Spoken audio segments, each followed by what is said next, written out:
सबके लिए खबरें विस्तार से। आपके लिए खबरों की प्लेट पूरी तरह से तैयार है, तो आइए डालते हैं नजर ट्रेंडिंग न्यूज पर।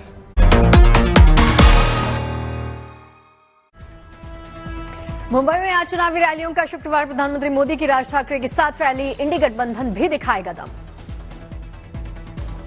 इंडिया गठबंधन से रिश्ते पर बोली ममता बनर्जी, कहा बंगाल में लेफ्ट कांग्रेस से लेना देना नहीं, दिल्ली में जारी रहेगा तालमेल। स्वाति मालीवाल के एफआईआर के बाद दिल्ली पुलिस एक्शन में। केजरीवाल के पीए विभव की तलाश में जुटी 10 टीमें।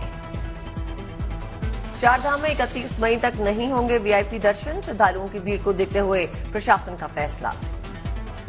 वायुसेना को जुलाई में मिल जाएगा तेजस का एडवांस वर्जन। नया तेजस मार्क 1A पहले से ज्यादा घातक। और चलिए लंच टाइम की शुरुआत करते हैं। भारतीय वायुसेना को बहुत जल्द मिलने जा रहा है आसमान का घातक योद्धा।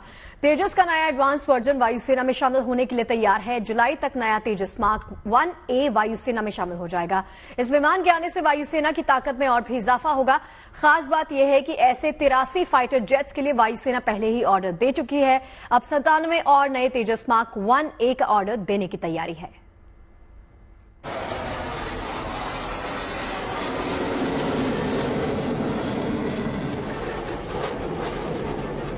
बेमिसाल फुर्ती और रफ्तार का बादशाह, घातक हमले का एक्सपर्ट, टारगेट पर सटीक निशाना और पलक झपकते ही आंखों से ओझल हो जाने की काबिलियत। इन्हीं खूबियों ने बना दिया तेजस को युद्ध के आसमान का ऑलराउंडर। तेजस को भारतीय वायुसेना की योद्धा बनने का गौरव तो पहले ही हासिल हो चुका है और अब ये स्वदेशी फाइटर जेट पहले से भी ज्यादा ताकतवर और घातक होने जा रहा है। भविष्य की जरूरतों को भांपते हुए वायुसेना को तेजस के एडवांस वर्जन की जरूरत महसूस हुई थी और अब तेजस का नया अवतार तेजस LCA मार्क 1A वायुसेना में शामिल होने के लिए तैयार है। तेजस का निर्माण करने वाली हिंदुस्तान एरोनॉटिक्स लिमिटेड जुलाई तक तेजस LCA मार्क 1A का पहला विमान वायुसेना को सौंप सकती है। सेना में शामिल करने से पहले तेजस को कड़े परीक्षणों से गुजरना होता है। रडार वार्निंग रिसीवर सिस्टम है।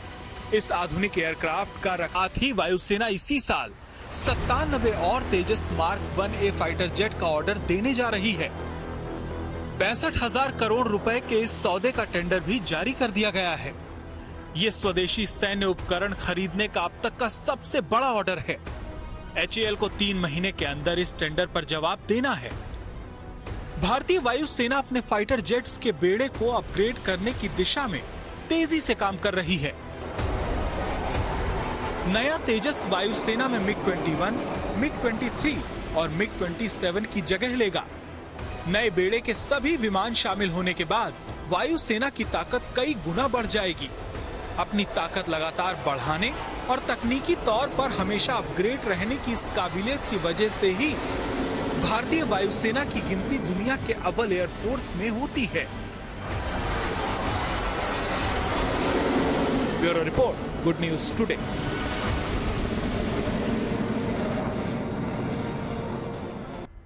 और बात चारधाम यात्रा की। जब से उत्तराखंड में चारधाम के कपाट खुले हैं तब से देवभूमि सुर्खियों में है। कपाट खुलने के बाद तेजी से बढ़ता भक्तों का आंकड़ा तो चौंकाने वाला है ही। कहा गया कि इसमें बहुत से लोग ऐसे भी हैं जो सिर्फ रील या ब्लॉग बनाने के लिए पहाड़ों पर जा रहे हैं। ऐसे में शासन प्रशासन ने कुछ जरूरी कदम उठाए हैं। मतलब अब से लोग चारधाम मंदिर परिसर में रील्स नहीं बना पाएंगे। इतना ही नहीं, मंदिर परिसर के 50 मीटर के दायरे में फोटो रील्स बनाने पर कार्रवाई भी होगी। माना जा रहा है कि इस नियम के लागू होने के बाद यूट्यूबर्स और रील्स के शौकीनों की संख्या में कमी आएगी, जिससे दूसरे यात्री आसानी से दर्शन कर पाएंगे। इसी मुद्दे पे एक दिन पहले मुख्यमंत्री ने भी देहरादून में अधिकारियों के साथ एक बैठक की थी। उस बैठक में इन धामों में फिलहाल वीआईपी दर्शन पर रोक लगाने का फैसला लिया गया। साथ ही अधिकारियों को यात्रा रूट पर जाकर लोगों की समस्याएं सुनने और उनके निपटारे को भी कहा गया। इसके अलावा लोगों से भी अपील की जा रही है कि वो रजिस्ट्रेशन वाली तारीख पे ही यात्रा की योजना बनाएं। तो अगर आप भी चारधाम यात्रा पे जा रहे हैं तो इन बातों को जरूर ध्यान में रखें।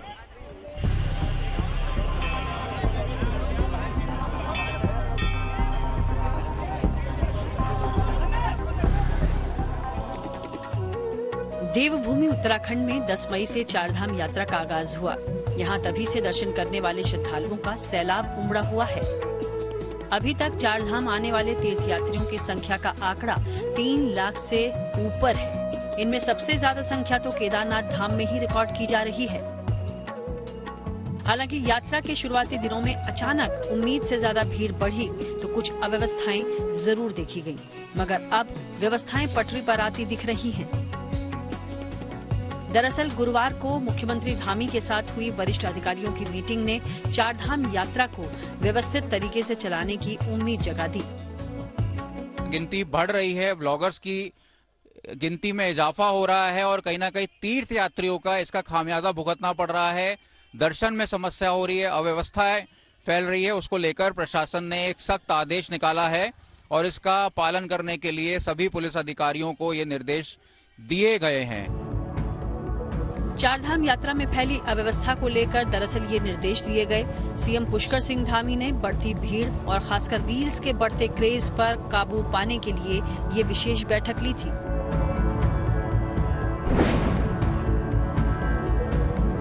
निर्देश है कि मंदिर परिसर के 50 मीटर की परिधि में कोई भी रील या वीडियो नहीं बनाएगा। मोबाइल रखने पे कोई रोक नहीं है, मोबाइल आप रख सकते हैं। मोबाइल पे जैसे सामान्य बातचीत होती है आप बातचीत भी कर सकते हैं, लेकिन वहां मंदिर में जाके नाच गाना करके ढोल नगाड़े बजा के वीडियोग्राफी या रील नहीं बनाएगी। यही नहीं, चारधाम यात्रा में श्रद्धालुओं की नित बढ़ती तादाद को मैनेज करना भी शासन प्रशासन के लिए बड़ी चुनौती है। इसलिए यात्रियों को रजिस्ट्रेशन के साथ ही चारधाम यात्रा पर एंट्री देने के निर्देश दिए गए। जो भी यात्री आ रहे हैं वो रजिस्ट्रेशन करा के ही आए। कोई भी अनरजिस्टर्ड यात्री अब ऊपर धामों में नहीं जाएंगे, क्योंकि अनरजिस्टर्ड यात्री जब ऊपर जाते हैं तो वहां बहुत अव्यवस्था हो रही है। जो लोग रजिस्ट्रेशन करा के आ रहे हैं उनका रजिस्ट्रेशन की जो डेट है उसके अनुसार ही यात्री ऊपर जाएंगे। ये हम लोगों ने सभी प्रदेशों को ये पत्र भी भेजा है। इस धार्मिक यात्रा में श्रद्धालुओं की अपार भीड़ को देखते हुए 31 मई तक वीवीआईपी दर्शन पर भी रोक लगा दी गई है। तो श्रद्धालुओं से अपना हेल्थ चेकअप करा के आने की अपील भी की जा रही है, ताकि पहाड़ों पर थोड़ी थोड़ी दूर पर बदलते मौसम का बुरा असर सेहत पर न पड़े। 31 मई तक कोई भी वीआईपी दर्शन नहीं होगा, ये भी एक निर्देश है। जो भी यात्री आएंगे अपना हेल्थ चेकअप करा के आएंगे, और जो डॉक्टर्स उपलब्ध हैं सभी धामों में, अगर कोई भी किसी यात्री को कठिनाई होती है तो डॉक्टर के पास जाके अपना चेकअप कराएंगे। और जिसकी भी मेडिकल हिस्ट्री है, कोई कोमॉर्बिडिटी है, कोई हार्ट की कंडीशन है, तो वो अपने रजिस्ट्रेशन के टाइम पे उसको जरूर बता देंगे। जाहिर है चारधाम यात्रा मार्ग पर यात्रियों की सुख सुविधा के साथ ही सुरक्षा पर भी सरकार का फोकस है। यही वजह है कि अब ग्राउंड जीरो पर संबंधित अधिकारियों को जाने का भी निर्देश दिया गया है, ताकि शासन प्रशासन की ओर से दी जा रही व्यवस्थाओं का धरातल पर कितना इस्तेमाल हो पा रहा है, इसका भी आकलन हो पाए। देखना होगा कि चारधाम यात्रा में आ रही इन तमाम चुनौतियों से निपटने के लिए जो एक्शन प्लान सरकार की तरफ से बनाया गया है वो कितना कारगर साबित होगा। अंकित शर्मा के साथ bureau report, good news today. अब देखिए, प्रशासन की कोशिश तो यही है कि यात्रियों की यात्रा सुविधाजनक हो, उसके लिए भगवान के अच्छे दर्शन उनको हो सके, इसके लिए कोशिश की जा रही है। इसके लिए तमाम तरह के इंतजाम कर दिए गए हैं, मगर यात्रियों को भी प्रशासन की मदद करनी होगी, तभी यात्रा सुगमता से चल सकती है। इस पर देखिए हमारे सहयोगी अंकित शर्मा की एक खास रिपोर्ट। यात्रियों के लिए एक एडवाइजरी भी निकाली गई है, जिसमें कि यात्रा रजिस्ट्रेशन, स्वास्थ्य को लेकर जो रजिस्ट्रेशन और चेकअप है, और यात्रा के लिए उपयोग किए जा रहे वाहन का रजिस्ट्रेशन भी बहुत जरूरी है। और कोई भी मौसम अगर बिगड़ता है तो उसमें यात्रा करने से बचे, ऐसी भी हिदायत दी गई है। और अव्यवस्था ना फैले, इसके लिए यात्रियों को कहा गया है कि रुककर यात्रा करें, और जिस दिन यात्रा का रजिस्ट्रेशन है उसी दिन यात्रा करें। इसको लेकर साफ एडवाइजरीज जो है पुलिस लगातार जारी कर रही है। सोशल मीडिया अकाउंट्स पर लगातार पुलिस जो है अपडेट कर रही है। वीडियो सामने कई आ रहे हैं, रुद्रप्रयाग से कई वीडियो ऐसे सामने आए हैं जिसमें यात्री जो हैं आक्रोश में आकर जो है वो कहीं ना कहीं पुलिस से जो है अभद्र व्यवहार कर रहे हैं, ऐसा पुलिस का आरोप है। और इसके बाद पुलिस ने एक सफाई के तौर पर एक स्टेटमेंट जारी किया है और उनसे कहा है कि धार्मिक जगहों पर जो है वो शराब और नशीली पदार्थ का सेवन ना करें और झगड़ा ना करें। व्यवस्था बनाने के लिए एक डिसिप्लिन में चलें, लाइन में रहें और सबका नंबर आएगा, सबके दर्शन होंगे। जो जिस तरह से यात्रा होनी चाहिए, एक धार्मिक यात्रा, उस तरह से धार्मिक यात्रा को चलाया जाए। चारधाम यात्रा का महत्व है और यात्रियों को भी परेशानी ना हो, इसके लिए भी मुख्यमंत्री ने सख्त निर्देश दिए हैं कि समय जगह जगह पर जो स्टॉपेजेस हैं वहां पर पानी की, जल की और रुकने की व्यवस्था जो है सुनिश्चित की जाए। देहरादून से अंकित शर्मा। उत्तराखंड के चारधाम यात्रा में इन दिनों रिकॉर्ड यात्री पहुंच रहे हैं और अब इस उमड़ती भीड़ ने सरकार की परेशानी बढ़ा दी है। वहीं चारधाम यात्रा को लेकर दिशा निर्देश जारी किए हैं, जिनका पालन सभी श्रद्धालुओं को करना ही होगा।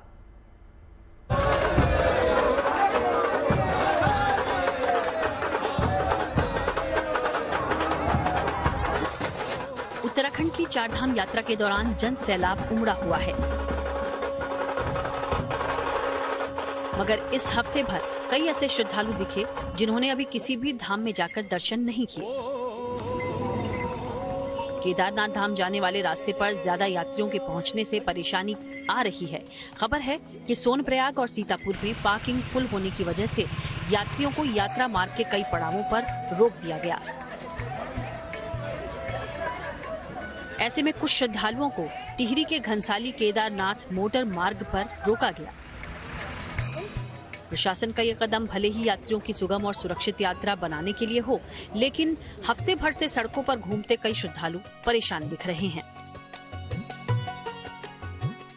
हमने 6 दिन हो गए पूरा रोड पर चलते चलते, कहीं 9 घंटे खड़े हैं, कहीं हम 10 घंटे खड़े हैं। होटल के 7,000 रुपए दिए, उसमें हम 3 घंटे भी नहीं रुक पा रहे। दूर दराज से आए इन जैसे कई और श्रद्धालुओं के लिए परेशानी बड़ी है, इस बात से इनकार भी नहीं किया जा सकता। मगर ये भी सही है कि व्यवस्था आपसी सहयोग और सब्र से ही चलाई जा सकती है। उत्तराखंड सरकार के निर्देश को स्थानीय प्रशासन अमल में ला रहा है। उसके मुताबिक राज्य में आए मेहमानों की सुरक्षा और सुविधा उनके लिए सर्वोपरि है। बाजार में रोक रखे हैं तो यहाँ पे होटल की व्यवस्था है। अभी जैसे ही रात में अगर कोई रुकेंगे तो उनकी व्यवस्था के लिए हम उनको उचित सुविधाजनक होटल या धर्मशाला या कहीं पे प्लॉट है तो उनको बताएंगे। चारधाम यात्रा मार्ग पर श्रद्धालुओं की ऐसी ही भारी भीड़ दिखी पछवा दून के विकासनगर हरबटपुर में। यहाँ बने नए बस अड्डे पर आराम फरमा रहे लोग व्यवस्था से संतुष्ट दिखे। ट्रैफिक की वजह से जगह जगह गवर्नमेंट ने रुकने की व्यवस्था कर रखी है। यहाँ जो व्यवस्था है वो बहुत ही अच्छी है। आराम से हम पंखे के नीचे चारपाई बिछी हुई है, आराम से चाय का आनंद ले रहे हैं। हमें चारधाम की यात्रा कर रहे हैं, गंगोत्री, यमुनोत्री और बद्रीनाथ का जा रहे हैं, लेकिन हम यहाँ आए, यहाँ हमने रोका। बहुत अच्छी व्यवस्था कर रखी है, बहुत अच्छी व्यवस्था है बैठने की, करने की। दरअसल इन यात्रियों को यमुनोत्री धाम में भीड़ ज्यादा होने की वजह से हरबटपुर के बस अड्डे पर रोका गया, जिनको मिल रही सुविधाओं का जायजा लेने स्थानीय विधायक भी पहुंचे। बिल्कुल जो वहाँ की बियरिंग कैपेसिटी थी यमुनोत्री धाम की, वो बहुत एक्सीड कर गई थी और बहुत जाम की स्थिति सी वजह उस दिन हम लोगों को रोकना पड़ा। 400-500 वाहन कटापत्थर में खाली हो गए थे। जैसा आप सब लोगों को मालूम है कि यहाँ पे ये जो बस अड्डा का भी, इसको भी मैंने एक्टिविटी सी वजह से किया। तो अब केवल ये बस अड्डा मात्र नहीं है, बस अड्डा तो है ही, लेकिन बस अड्डे के साथ ही साथ यात्रियों को जो बेसिक एमिनिटीज है वो भी हम यहाँ पर दे रहे हैं। बताया जा रहा है कि चारधाम यात्रा पर बड़ी संख्या में वो लोग भी दर्शन के लिए पहुंच रहे हैं जिनको रजिस्ट्रेशन के दौरान जून की तारीख दी गई। ऐसे में प्रशासन ने लोगों से रजिस्ट्रेशन के दौरान दी गई तारीख पर ही आने की अपील की। सरकार का मकसद साफ है, यहाँ आने वाले श्रद्धालुओं की यात्रा सुगम और मंगलदायक हो। वहीं श्रद्धालुओं से भी अपील की जा रही है कि चारधाम यात्रा के दौरान धैर्य रखें, आपको अपने आराध्यों के दर्शन जरूर होंगे। विकासनगर से टीना साहू और टिहरी से गोविंद कंसवाल के साथ bureau report, good news today.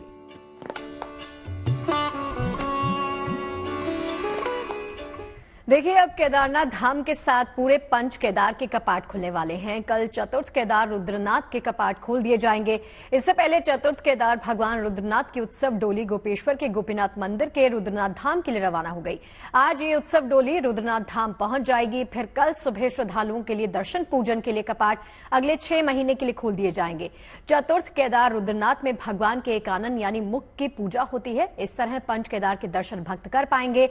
असल में 10 मई को प्रथम केदार भगवान केदारनाथ के कपाट खुले थे। फिर द्वितीय केदार मध्य महेश्वर और तृतीय केदार तुंगनाथ के कपाट खोले गए, जबकि पंचम केदार कल्पेश्वर धाम के कपाट श्रद्धालुओं के लिए 12 महीने खुले रहते हैं।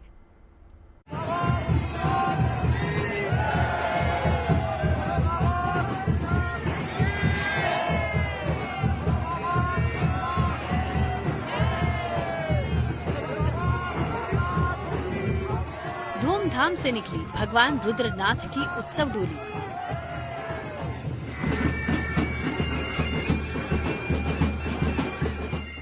सेना के बैंड की धुनों के साथ पारंपरिक रीति रिवाज से रवाना हुई चतुर्थ केदार की डोली।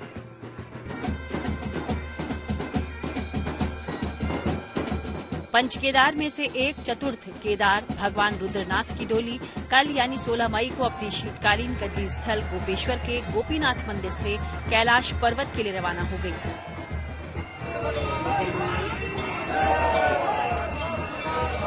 यात्रा शुरू होने से पहले भगवान रुद्रनाथ की चल विग्रह मूर्ति का अभिषेक किया गया।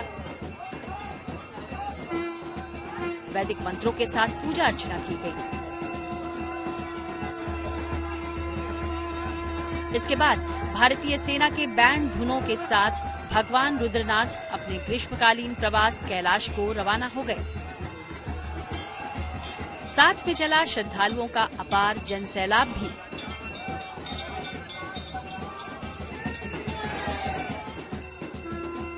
पारंपरिक वाद्य यंत्रों की मधुर ध्वनि के बीच यात्रा में शामिल श्रद्धालुओं का उत्साह देखते ही बन रहा था।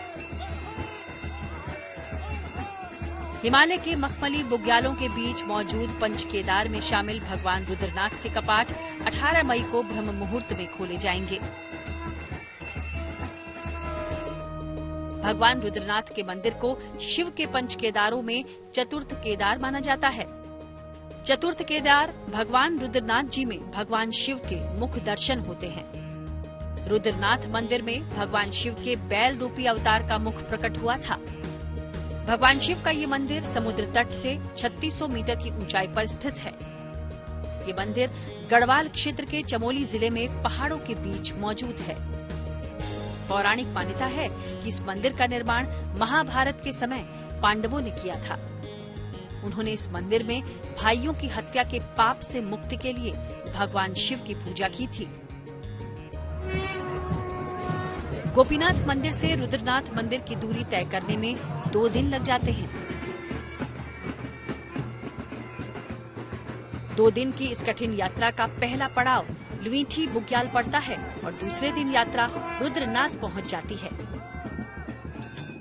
कल यानी 18 मई को भगवान रुद्रनाथ के कपाट पौराणिक रीति रिवाज और परंपराओं के बीच श्रद्धालुओं के दर्शन पूजन के लिए खोल दिए जाएंगे। अगले 6 महीने तक आस्था का मेला यहीं लगेगा।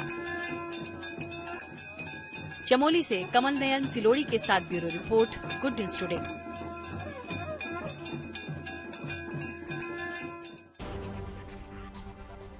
पंच केदार रुद्रनाथ भगवान के कपाट कल से श्रद्धालुओं के लिए खुल जाएंगे। पंच केदार में रुद्रनाथ धाम को चतुर्थ केदार कहा जाता है।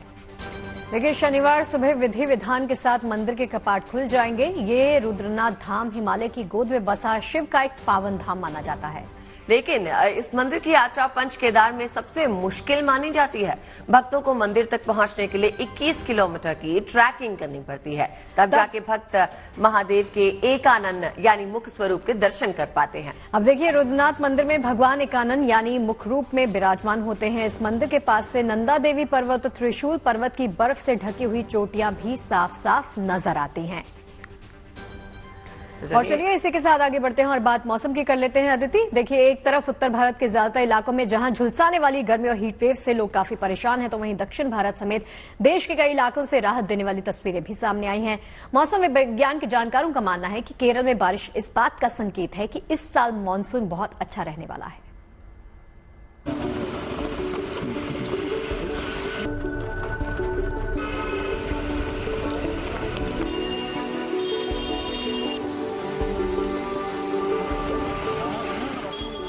दक्षिण भारत के कई इलाकों में झमाझम बारिश बता रही है कि यहाँ प्री मानसून एक्टिविटी शुरू हो चुकी है और जल्द ही मानसून की एंट्री होने वाली है। मौसम वैज्ञानिकों के मुताबिक 31 मई तक दक्षिण भारत में मानसून के आने की उम्मीद है। मौसम विभाग ने इस साल नॉर्मल से अच्छी बारिश होने की संभावना जताई है। तस्वीरें केरल की राजधानी तिरुवनंतपुरम की हैं। मूसलाधार बारिश के बीच सड़कों पर गाड़ियों का आना जाना लगा रहा। लोग बारिश का लुत्फ उठाते नजर आए।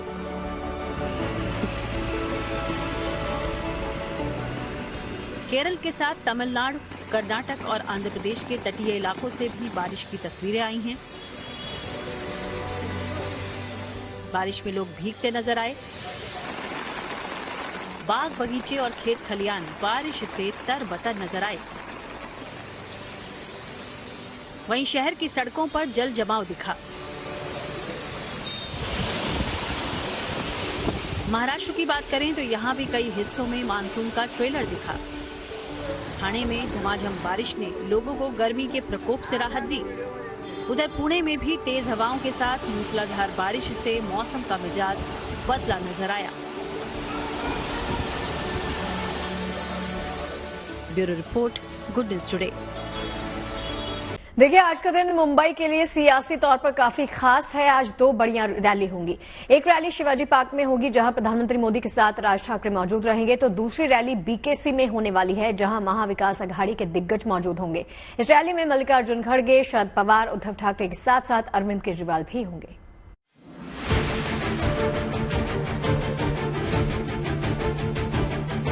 महाराष्ट्र में 20 मई को 13 सीटों पर होने वाले मतदान के लिए सत्ता और विपक्ष दोनों तरफ से पूरी ताकत झोंकी जा रही है। आज मुंबई में पीएम मोदी की महारैली की तैयारी है। महाअघाड़ी गठबंधन की बीकेसी मैदान में रैली है। पीएम मोदी की रैली मुंबई के मशहूर शिवाजी पार्क में होगी। पीएम की रैली की खास बात यह है कि एमएनएस चीफ राज ठाकरे पहली बार मोदी के साथ मंच शेयर करते दिखने वाले हैं। ये वही राज ठाकरे हैं जिन्होंने साल 2019 में इसी शिवाजी पार्क में नरेंद्र मोदी और अमित शाह के खिलाफ खूब बयानबाजी की थी। राज ठाकरे अब बिना किसी शर्त के बीजेपी को सपोर्ट कर रहे हैं और खुद ही बीएमसी से शिवाजी पार्क में सभा कराने की परमिशन भी ली है।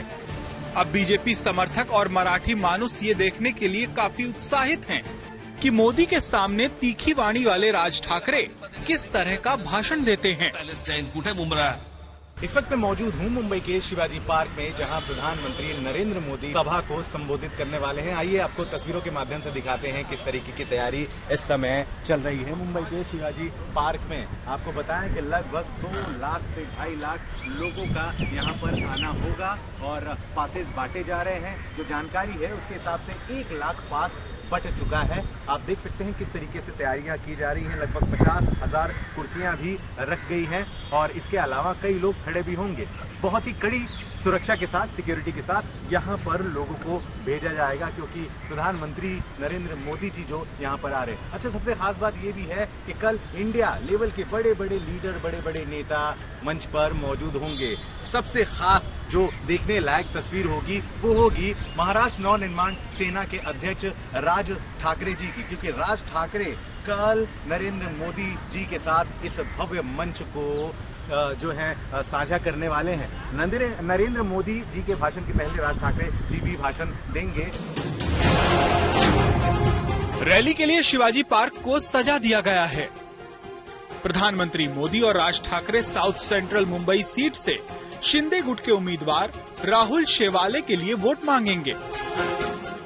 इस मैदान में जोर शोर से तैयारी शुरू तो है, लेकिन यहाँ पर जो झंडे लगे हुए हैं, लगभग महाराष्ट्र में जितनी भी प्रादेशिक पार्टियां हैं उन सभी के झंडे उन पार्टी के चिन्ह के साथ हमें इस मैदान में दिखाई दे रहे हैं। शनिवार को प्रचार थम जाएगा, लेकिन उससे पहले यानी आज मुंबई में चुनावी शोर दोगुना सुनाई देगा। बीकेसी मैदान में महाविकास अघाड़ी ने भी महारैली की तैयारी की है, जिसमें उद्धव ठाकरे और शरद पवार मौजूद होंगे। इनके पब्लिक मीटिंग में लोग जाएंगे तो लाना पड़ेगा, भाड़ा देना पड़ेगा, और हमारे पास लोग जो आएंगे बीकेसी में हमारी मीटिंग है, वो लोग खुद चलकर आएंगे और खुद आकर जो वोट भी देंगे, ऐसा हमें पूरा विश्वास है। को लोग नकारेंगे और स्वतंत्र वीर सावरकर जी का जो अपमान करते हैं उनका बदला मतदान के माध्यम से या दक्षिण मध्य लोकसभा चुनाव क्षेत्र के लोग लेंगे। मतलब साफ है, आज मुंबई में दोनों ओर से जुबानी तलवारें खींचेंगी। बड़े बड़े हमले होंगे तो बड़े बड़े दावे भी होंगे। दोनों ओर से जीत का दम भरा जाएगा। बहरहाल दोनों रैली के लिए सुरक्षा के भी पुख्ता इंतजाम कर दिए गए हैं। धर्मेंद्र दुबे के साथ Ritwik Bhalekar, Mumbai, good news today. और चलिए इसी के साथ पहुंच गए हैं लंच टाइम के अंतिम पड़ाव पर, जहां पर आपको दिखाएंगे किसी महान शख्सियत की कही बातें। देख लेते हैं आज का विचार। रविंद्रनाथ टैगोर ने कहा कि फूल चुनकर इकट्ठा करने के लिए मत रुको, आगे बढ़ो, तुम्हारे रास्ते में फूल निरंतर खिलते रहेंगे।